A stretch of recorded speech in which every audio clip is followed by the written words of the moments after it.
मचांदूर खदान, रेत खदान। इसमें अभी जो संचालित रेत खदान मचांदूर में है, उसमें क्या है, हम बेरोजगार छोटे छोटे युवक नवयुवक को रोजगार दे रहे हैं। रेम बिछाने का वो सब चीज़ है ना। और प्लस सांसद जी जो उस दिन कार्रवाई किए, उसमें हम लोग ग्रामीण सभी नाराज है ना। अभी तक गांव में सांसद अभी तक 3-4 बार हम लोग उसको आमंत्रण दे चुके हैं कई ठो कार्यक्रम में, अभी तक सांसद नहीं आए है ना। और रेत खदान में अचानक भयानक आकर के उसमें पहले गांव की समस्या को सुनते, ये सब चीज है ना। गांव की समस्या में क्या है तो उसमें छोटे छोटे कार्यक्रम होता है, मतलब विकास कार्य हो रहा है हमारे रेत खदान से संचालित है। उसमें छोटे छोटे कार्य हो रहा है, नल जल है, कुछ बहुत सारा मतलब पेयजल है, ये सब चीज हो रहा है, तो उसमें ध्यान नहीं देते सांसद जी है ना। और अभी अचानक आके बंद करवा दिए। क्या लगता है आपको क्या लगता है सांसद जी क्यों आके इस कार्रवाई कर रहे हैं? वो अपने स्वार्थ के लिए, वो तो कंचे बाइंस में है ना, वो अपने क्षेत्र को देखे ना कि उसमें कितना कच्चे माल नहीं कर रहा है, क्या नहीं कर रहा है, उसको देखे ना पहले सांसद जी। हम लोग भी तो भाजपा के कार्यकर्ता हैं। हमको कभी पूछे हैं वो सांसद जी कि हम लोग आपके खदान में आ रहे हैं? वो कच्चे माइंस में जाकर पहले देखे अपने कार्यकाल को। क्या चाहते हैं आप लोग? हम लोग खदान चलाना चाहते हैं, छोटे छोटे मूलभूत सुविधा है उसको बेरोजगारों को, सब युवकों को रोजगार मिल रहा है। भैया क्या नाम है क्या? हेमूराम साहू। मतलब रेत खदान संचालित है जहाँ से मैं बिलोंग करता हूँ। तो ये है कि हम ये चाहते हैं कि हमारा रेत खदान चालू रहे, इसलिए कि वहाँ से हमको जो भी मूलभूत सुविधाएं मिलती है उससे हम अपने गांव में तौर तरीके से अपने मतलब स्वेच्छा से जो भी कार्य है हमने करवाते हैं। हमने तो लगभग 500 मीटर रोड बनवाए हैं मुरम डालकर उसी पैसे से। और हमारे पास पानी टंकी जो विशेष रूप से पेयजल के लिए जो साधन रहता है, उसके लिए टंकी के लिए जमीन नहीं था, उसके लिए हमने 3 लाख रुपए में जमीन खरीदे हैं जल जीवन के तहत।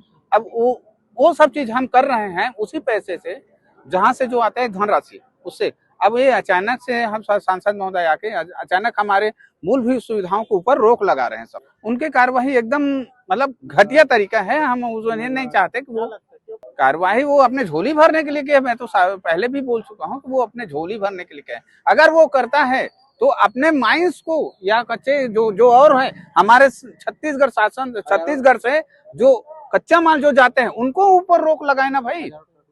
हजारों ट्रक वो जा रहे हैं, उनके ऊपर क्यों नहीं रोक लगाए? ये भी तो कच्चे मतलब माल ही है, हमारे छत्तीसगढ़ का ही है, इनके ऊपर क्यों रोक लगा रहे हैं? हमारे ग्राम में बहुत समस्याएं हैं। हम तो बताएं कि इतनी समस्या है कि वो ना कर नहीं पाएंगे। बहुत सारी समस्या है।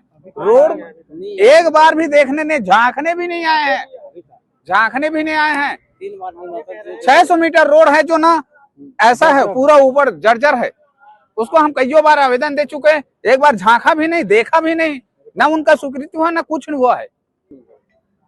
वो तो ऐसा है कि हमारे गांव के 2-4 लोग तो देखे होंगे सांसद को, बाकी लोग तो देखे भी नहीं है कि ये सांसद है। बोलेंगे ना, मानेंगे भी नहीं, ऐसा है, जानते नहीं।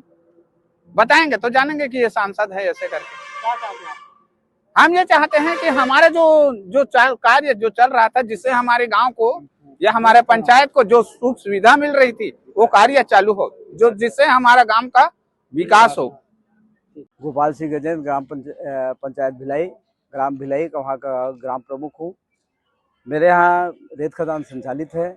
चूँकि मेरे क्षेत्र में माहौद, मचांदूर, हारडुला, करिहा, भिरौद, जितने भी गांव हैं, यहाँ जितने भी लीगल से रेत खदान संचालित है, जो शासन से प्रमाण सहित है, इसमें कोई अनलीगल खदान नहीं है। क्योंकि शासन के आदेश के अनुसार से हमारा खदान संचालित है।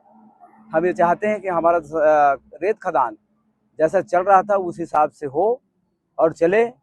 हम माननीय यहाँ के जितने भी प्रतिनिधि हैं, चाहे सांसद हो, चाहे विधायक हो, चाहे माननीय कलेक्टर महोदय हो, चाहे तहसीलदार एसडीएम साहब भी हो, हम सबसे यही निवेदन चाहेंगे कि रेत खदान से जो हमें जो अंशदान जो लाभ मिलता है, उनका हम सही ग्राम में सदुपयोग करते हैं।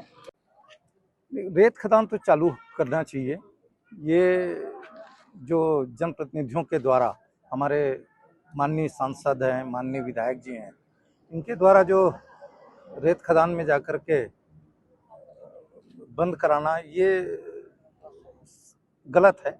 ऐसा नहीं होना चाहिए, क्योंकि रेत खदान से जो धनराशि मिलती है वो राशि से हम गांव का विकास करते हैं। गांव के विकास में खर्च होता है, कई प्रकार के गांव के मूलभूत सुविधाएं होती हैं, उनको मैंने उससे पूरा किया जाता है। मैं रेत खदान को बंद नहीं कर रही हूँ, और क्योंकि कल पूरे सरपंच संघ लोग आए थे, वो अपना आवेदन भी दिए हैं। जो अवैध रूप से जो भी जितनी भी खदानें चल रही हैं और जो चैन माउंटेन जो लगा है उस पर कार्रवाई कर रहे हैं, न कि खदान का, क्योंकि ये खदान की स्वीकृति तो शासन प्रशासन देता है।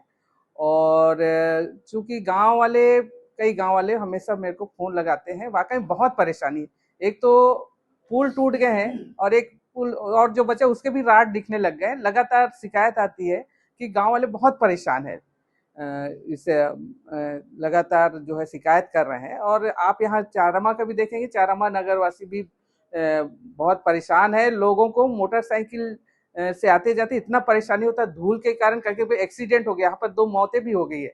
ये इतनी बड़ी बड़ी हावियां जो चल रही है, तो हमारा विरोध जो है जो चैन माउंटेन और हाईवे पे है। हम चाहते हैं कि जितने भी गांव हैं उस गांव के लोगों को रोजगार मिले, ट्रैक्टर से उनका परिवहन हो रेत, और लोगों को 4-5 गांव के अंदर ही रोजगार मिलेगा, हम ये चाहते हैं। और साथ ही लगातार में शिकायत मेरे पे इन लोग आरोप लगाते हैं कि विधायक के उनके कारण ये चल रहा है। ये सरासर गलत है। हम भी चाहते हैं लोगों को, गांव के लोगों को जो है रोजगार मिले, खदान यहाँ से चालू रहे। पर मेरा जो सिर्फ विरोध है चैन माउंटेन और हाईवे पे है। तो मैं शासन प्रशासन कहूँगी सख्त जो इस पर चैन माउंटेन और ये हाईवे पे कार्रवाई करे और लोगों को है जो यहाँ रोजगार मिले। समझिए है वाकई में, जब पूरे सरपंच संघ के अध्यक्ष लोग पूरे दस्तखत किए हैं, मेरे पास ये आवेदन भी आपको दिखाऊंगी, आपको उपलब्ध कराऊंगी, पूरा आवेदन दिए हैं।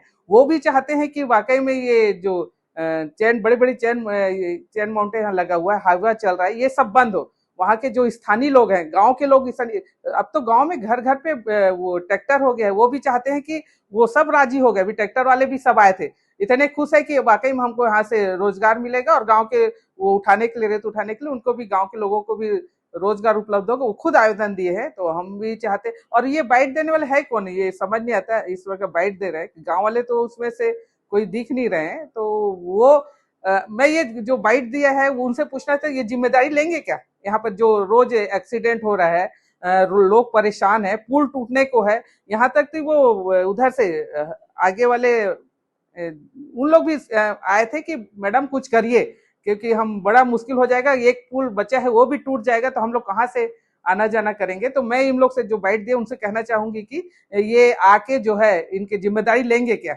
जो लोग परेशान है इतने।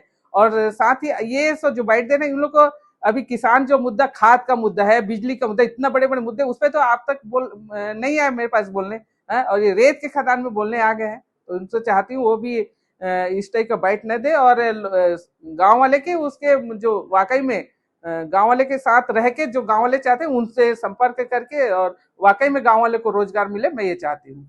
हाँ, मैं ये कहना चाहूंगा जो बाइट दे रहे हैं ये सरपंच है कि क्या है। मैं खुद गांव के सरपंच से जाके मिलूंगी, वहां के जनप्रतिनिधियों से जाके गांव के लोगों से, गांव प्रमुख से लोगों से मिलके चर्चा करूंगी कि विकास वाकई में गांव का विकास हो रहा है कि नहीं हो रहा है, और उस विकास को चर्चा करके मैं उन लोग पास बात रखूंगी कि वाकई में क्या गांव वाले पे क्या उनको सुविधा मिलेगी। ये मैं चर्चा को खुद जाके मैं वहाँ गांव वाले से मिलूंगी ना। ये कौन होते हैं जो इस टाइप का बाइट दे रहे हैं? तो मैं चाहती हूँ कि इस टाइप का उटपटांग बाइट वगैरह न दें, और वाकई में जो हकीकत है उसको स्वीकार करें, और जो अभी चल रहा है उसमें सामने आए और सामने आके बात करें।